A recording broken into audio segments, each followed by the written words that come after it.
হিন্দুরা সাধারণত মনসা পূজা করে যে এই সাপের হাত থেকে বাঁচার জন্য, এবং এই মনসার পূজাটি আসে সাধারণত আহ, লক্ষিন্দর নামক একজন আহ, উম, রাজা ছিলেন বা একজন জমিদার ছিলেন এক সময়। ওনার অনেক প্রভাবশালী, উনি একজন ব্যক্তিত্ব ছিলেন তৎকালীন সময়। তো সে আসলে মনসার পূজা দিতে অনীহা প্রকাশ করে এবং তাকে দেবী মানতে নারাজ ছিল। পরবর্তীতে মনসাও আসলে তার সাথে একটি চ্যালেঞ্জ নিয়ে নেয় যে তোমার দ্বারাই আমার পূজা প্রতিষ্ঠিত করা হবে, এবং তুমি যদি আমাকে পূজা করো তাহলে পৃথিবীর সবাই আমাকে পূজা করবে বা দেবী হিসেবে মানবে। তো সেই লক্ষ্যেই আসলে ওনাদের সাথে যে তৎকালীন পৌরাণিক গল্পে যে যেগুলো লিপিবদ্ধ আছে, তো সেখানে এমনভাবেই উল্লেখ করা আছে যে সেই মনসার সাথে এবং লক্ষিন্দরের সাথে অনেক ধরনের যুদ্ধ, যেটি হোক কথার যুদ্ধ বা পরিস্থিতিগত যে যুদ্ধ, আম, যে লক্ষিন্দরের মাধ্যমেই আমি এই পৃথিবীতে প্রতিষ্ঠিত হবে এবং আমাকে দেবী রূপে সবাই জানবে বা আমাকে সবাই পূজা করবে বা আমি পূজিত হব। তো সেই লক্ষিন্দর আসলে আহ, বেহুলা নামক একজন সতী নারীকে বিয়ে করেছিল পরবর্তীতে। এর মাঝখানে অনেক গল্প আছে, আমি শর্টকাটে বলছি, যদিও আমি ওইভাবে জানি না, ক্ষমা প্রার্থী। আপনারা আমাকে প্রশ্ন করলে অবশ্য সঠিক উত্তরটি পাবেন না প্লিজ। তো আমি আসলে একান্ত সময় কাটাচ্ছিলাম, যে গল্পটি প্রসঙ্গটি উঠে আসলো, সেই মর্মে আমি একটি বর্ণনা করছি। সেটি হচ্ছে এমন যে সেই মনসা লক্ষিন্দরের মাধ্যমে যখন প্রতিষ্ঠিত হতে চেয়েছিল পৃথিবীতে, কিন্তু লক্ষিন্দর ওনাকে কোনোভাবেই দেবী রূপে মানবে না এবং ওনাকে কোনোভাবেই পূজা করবে না।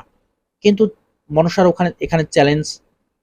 তো সেই ক্ষেত্রে আবার যে লক্ষিন্দরের সাথে বেহুলার বিয়ে হয়েছিল, সেই লক্ষিন্দরকে মনসা বিভিন্নভাবে ঘায়েল করার চেষ্টা করেছিল। তো এক পর্যায়ে যখন লক্ষিন্দরের সাথে সাথে আসলে বেহুলার বিয়ে হয়েছিল, তো লক্ষিন্দর আসলে আহ, সর্পদংশনে মারা যায়। তো সেই ওনার যে মৃতদেহ সেটি আহ, কলার ভেলায়, মানে কলা গাছ দিয়ে যে ভেলা বানানো হয় সেই ভেলায় আহ, আহ, মানে ভাসিয়ে দেওয়া হয় সাগরে, এবং সেটি ভাসতে ভাসতে এক পর্যায়ে অনেক দূরে চলে যায়। বাট সেই সাথে আপনার হচ্ছে আহ, বেহুলা ছিল। তো সেটি হচ্ছে বেহুলা এক পর্যায়ে আহ, সেই স্বর্গে পর্যন্ত পৌঁছায়, এবং যদিও এটা আমি বারবার উল্লেখ করছি পৌরাণিক কাহিনী গল্প। তো স্বর্গে পৌঁছে সেখানকার দেবতা যারা রয়েছেন তাদেরকে রাজি করিয়ে তারপরে হচ্ছে ওনার স্বামীকে আহ, বাঁচিয়ে তোলেন, এবং মনসা তার সেই সাপের যে বিষ সেটি ওনার কাছ থেকে তুলে নেয় এবং পুনরায় উনি জীবন ফিরে পায়। তো এর পর্যায়ে এর এর শেষ পর্যায়ে আসলে এর মধ্যে অনেক আছে যে ওনাদের বেহুলা লক্ষিন্দরের বাসরঘর নামে একটি জায়গা আছে, আপনারা জানেন। সেটি বগুড়ায়, বাংলাদেশের উত্তরাঞ্চল বগুড়া জেলায় অবস্থিত। সেটি সাধারণত শিবগঞ্জ উপজেলায় পড়েছে। তো সেখানে যে আহ, যে আহ, যে ওনাদের যে বাসর ঘরটি ছিল, সেই বাসর ঘরের আরেকটা বিষয় আছে যে আহ, সেই বাসর ঘর, এটা আমি আরেকটু পরে বলছি।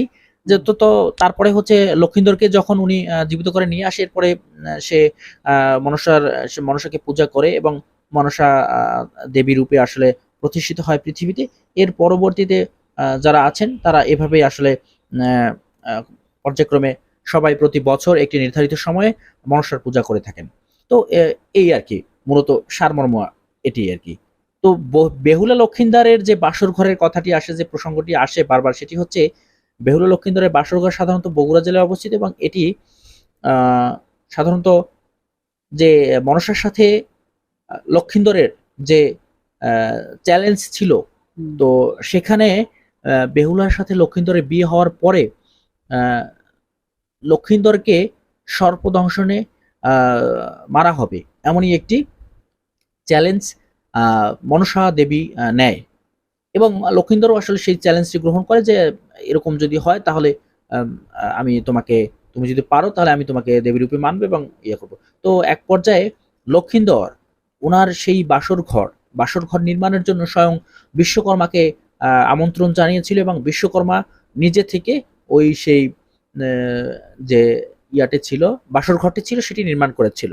কিন্তু লক্ষিন্দর যখন বিশ্বকর্মাকে বাসরঘর নির্মাণের জন্য আহ, বলে বা তার মাধ্যমে বাসরঘর নির্মাণ করায়, এই ঘটনায় কোনো এক সময় মনসা দেবী যে বিশ্বকর্মাকে বলে, তুমি যদি এই বাসর ঘরে কোনো মানে ইয়া থেকে আপনার লক্ষিন্দর কর্তৃক বিশ্বকর্মাকে নির্দেশনা দেওয়া ছিল যে এই ঘরটি এমন ভাবে নির্মাণ হবে যেখানে কোনো ধরনের বাতাস বা কোনো ধরনের ছিদ্র যেন না থাকে, যেখান থেকে কোনো প্রাণী বা এই ধরনের সর্প যেন প্রবেশ করতে না পারে।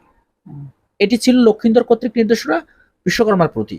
এদিকে বিশ্বকর্মাকে মনসা দেবী বলেছে, তুমি যদি এই বাসর ঘরে একটি ছিদ্র না রাখো, এবং এমন একটি ছিদ্র তোমাকে রাখতে হবে যেখান থেকে আমার সুতো নাগ, মানে অনেক ধরনের সাপ আছে না, আমরা যেমন দারাস, তারপরে রাসেল ভাইপার, এই ধরনের বিভিন্ন আমরা হচ্ছে লাউলতা, অনেকে বলে গাছের সঙ্গে মিশে যায়, আমি জানি না, যদি অনেক ধরনের সাপ আছে। এরকম একটি নাগ ছিল সুতো নাগ। সেটি হচ্ছে সুতার মতো, যে সুতা প্রবেশ করে, এতটুকু পরিমাণ ছিদ্র থাকে, সেখান থেকে সে সুতা হয়ে প্রবেশ করতে পারে। চিন্তা করুন, যদি পৌরাণিক গল্প, বাট এরকম ধরনের গল্প ঘটতেও পারে বা হতেও পারে। কারণ এখন পর্যন্ত এই 2026 সাল পর্যন্ত সময় এসেও যেখানে দিব্যি বাংলাদেশের বগুড়া জেলায় এই বেহুলা লক্ষিন্দরের বাসর ঘর দিব্যি রয়েছে, আসলে এরকম ধরনের ঘটনা ঘটলেও ঘটতে পারে। তো যাই হোক, সেটি অন্য বিষয়। তো সেই মনসা কর্তৃক বিশ্বকর্মাকে বলা হয়, আমার যেন সুতো নাগ প্রবেশ করতে পারে সেরকম একটি ছিদ্র তুমি কোথাও না কোথাও এই বাসর ঘরের রাখবা। যদি না রাখো তাহলে আমার সর্পদংশনে তোমাকে নিধন করা হবে, তুমি মৃত্যুবরণ করবা।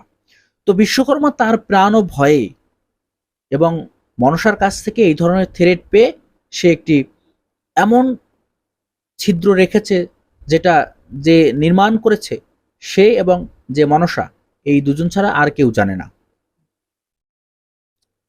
ঠিক আছে, তো সেটি আসলে লক্ষিন্দরও জানতো না, লক্ষিন্দর জানার আসলে কথাও না। তো সেই ছিদ্র থেকে সুতনাগ প্রবেশ করে লক্ষিন্দরকে আসলে সেই বাসর ঘরে দংশন করে মারা হয়, যেটা পরবর্তীতে উনি আসলে কলার ভেলায় ওনাকে, আমরা পূর্বে যেটি বর্ণনা করেছি, কলার ভেলায় করে ভাসিয়ে দেওয়া হয়, এবং উনি ভাসতে ভাসতে এক পর্যায়ে অনেক সাগরে চলে যায়, এবং সেখানে বেহুলা ওনাকে বিভিন্ন বেহুলার প্রচেষ্টায় পরবর্তীতে বাঁচিয়ে তোলে, এবং সেই চ্যালেঞ্জে তো আসলে লক্ষিন্দর হার মানে, এবং মনসাকে পূজা দেওয়ার যে বিষয়টি সেটি তার মাধ্যমে প্রতিষ্ঠিত হয় এই ধরায়। কিন্তু সেটিও এক পর্যায়ে এমন ভাবে হয় যে সে মানে না পারতে আসলে তাকে দেবী মানতে রাজি হয়েছে, এবং সে যে আমাদের অঞ্জলি দেওয়া হয় তুলসী পাতা বেলপাতা দিয়ে যেগুলো, সেটি আসলে উনি বাম হাত দিয়ে প্রদান করেছিলেন। তো এই আর কি আসন্ন মনসা পূজা আর 2-3 দিন আছে, এই এর মধ্যে আসলে আমরা আসলে এই গল্পটি তুলে ধরলাম। যদিও এখানে অনেক ধরনের ভুল ত্রুটি আছে, তথ্যে অনেক গরমিল থাকতে পারে। যারা আসলে পুস্তক পড়েন, প্রতিনিয়ত এটা নিয়ে রিসার্চ করেন, এ ধরনের কোনো ব্যক্তিত্বের ভিডিও দেখে থাকলে তারা আরো সুন্দর করে বর্ণনা করতে পারবেন, বা আপনাদের আরো জানার কথা। আমি জানি এখানে অনেক মিস্টেক আছে বা অনেক থাকতে পারে। তো এই ছিল মূলত আমাদের আজকের গল্পের আসলে উদ্দেশ্য এবং রহস্য, এবং গল্পের যে বর্ণনা সেটি এমনও ছিল। তো আসলে আপনারা এতক্ষণ ধরে ধৈর্য ধরে যে গল্পটি শুনলেন, এজন্য আমরা কৃতজ্ঞ। সবাই অনেক অনেক ভালো থাকবেন। ধন্যবাদ।